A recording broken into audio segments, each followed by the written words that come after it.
voltamos com o nosso convidado de hoje, Giovanni Salles. Ele foi roteirista desse curta que vocês conferiram aí.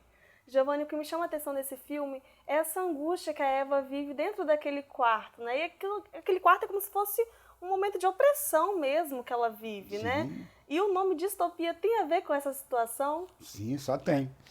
E principalmente com o desfecho, porque é um filme de desânimo total, né? Não- a humanidade, agora pode falar, porque o filme acabou, a humanidade está praticamente condenada à extinção. Então, é um filme pessimista, mas na verdade é uma brincadeira, né? Um exercício de, de ficção científica, né? Ou de ficção fantástica, o nome seria mais correto esse. O filme tem alguns efeitos especiais. Esses efeitos foram pensados desde o início do roteiro ou foi construído ao longo da gravação? Foi pensado e a gente queria ter mais efeitos e mais bem elaborados. Infelizmente, na realidade nossa, não é possível, né? Nós não temos recursos suficientes. Foi o que foi possível fazer. Mas foi pensado desde o início. E aonde aconteceram essas gravações do filme? Ele foi inteiramente gravado em locação. A Tatiana Rabelo, que é a produtora, a alma do filme, ela alugou, conseguiu uma mansão desocupada na Ilha do Boi. E a equipe se mudou para lá durante quase 2 semanas. A locação foi toda lá. A Bacana. Luísa Fardim fez os cenários, fez os figurinos, ficou todo mundo quase morando lá na casa. Como foi a escolha do elenco desse filme? Houve uma seleção antes? Bom, eu já pensava na Margarete Galvão há muito tempo, porque eu queria algumas frases em alemão. E a Margarete fala alemão muito bem, é minha amiga e é uma atriz fantástica. O Everaldo também eu convidei. A Emilze Junqueira foi um convite, já tinha trabalhado com o diretor, com o Jefim Pinheiro. Ela é uma atriz do Rio, fantástica, linda de morrer, né? A gente tentou enfeiar ela no meio do caminho, mas é impossível enfeiar aquela mulher, não tinha como. E ela super disponível, generosa. Então, a gente foi muito feliz com o elenco. E com a equipe técnica também, a fotografia do Patrick esplêndida. E agora como que está sendo o retorno desse curta? Já participaram de algum festival? Ele está inscrito em alguns festivais. E vamos ver como é que ele vai daqui para frente, a carreira dele. E o retorno para a equipe, como foi? Assim, vocês ficaram satisfeitos com o resultado? Nossa, todo mundo, claro. Trabalho fantástico. E delicioso de fazer. Porque tem filmagens que são. O set é estressante, né? Não compensa. Nossa, a distopia foi ótima, as pessoas adoraram, é uma família. É muito legal isso. E já tem algum projeto futuro aí no audiovisual, Giovanni? Eu estou envolvido em 4 projetos de longa-metragem, 2 no Espírito Santo e 2 em Minas. Os do Espírito Santo, ambos são em Cachoeiro do Itapemirim. Um no distrito de Burarama, aliás, os 2 no distrito de Burarama. Um se chama Marraia, é uma história, é um campeonato de bolinhas de gude dos meninos dos anos 60, né? Os meninos filhos de italianos. É uma delícia de história. Tipo A Guerra dos Meninos, aqueles filmes europeus. E é baseado no livro do escritor Marcelo Grillo, de Cachoeira. O outro é também baseado no livro do Marcelo Grillo. Ele chama Sangue, Amor e Polenta. Foi um roteiro, eu fiz esse roteiro quando eu ganhei o edital de roteiro da Secult, em 2014.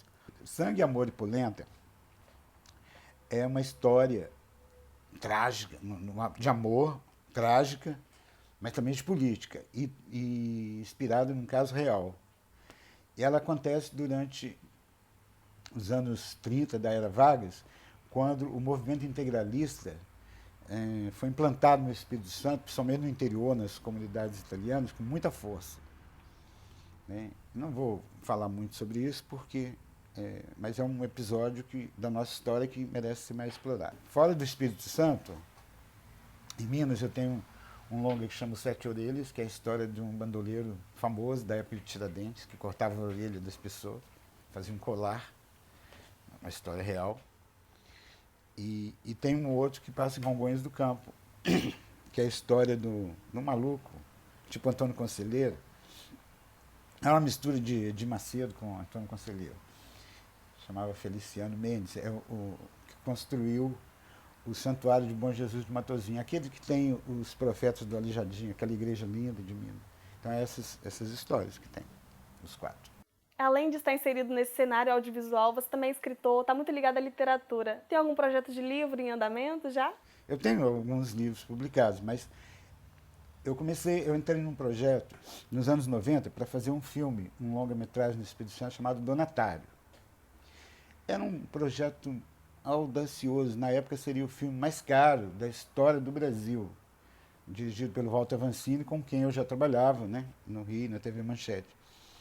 E aí o meu roteiro foi selecionado para o Donatário, mas depois não deu certo. A Telebrás, que foi privatizada, ela que ia financiar o filme, e deu errado, não aconteceu.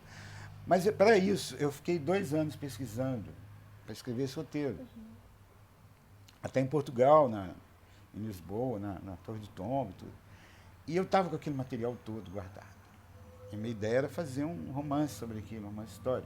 Porque nós não temos muita coisa no Espírito Santo. Em ficção histórica nossa é muito fraca, histórica, de ficção de época. E aí eu esperei passar o tempo que os direitos voltaram para mim da história, que não eram meus ainda, e escrevi o Donatário. Mas é uma trilogia, esse é o primeiro volume. A trilogia toda chama Vila no Fim do Mundo e conta os primeiros 100 anos da história do Espírito Santo em forma de ficção, mas completamente embasada na história com H maiúsculo. Né? Então serve tanto como literatura como para alguns um livro de história. Fez muito sucesso, está vendendo muito. Né? E o esquema é mais ou menos assim, tem gente que briga comigo, fala que morre todo mundo, igual em Game of Thrones. Mas é porque naquela época a expectativa de vida era muito curta mesmo. Então, mal você entra na história, já está morrendo. E é muita gente. E é nas mortes reais. É legal. Giovanni, obrigada novamente por aceitar nosso convite para participar do Curta Vídeo. Espero que tenha novos filmes mesmo para a gente exibir aqui no programa, tá bom?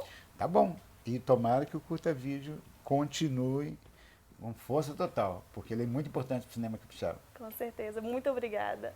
Gente, chegamos ao fim de mais um Curta Vídeo, eu espero vocês na próxima semana. E se você perdeu algum programa anterior, pode acessar nosso site da TV Educativa ou nosso canal no YouTube. Até mais! Sabe quando que eu vou engravidar? Nunca.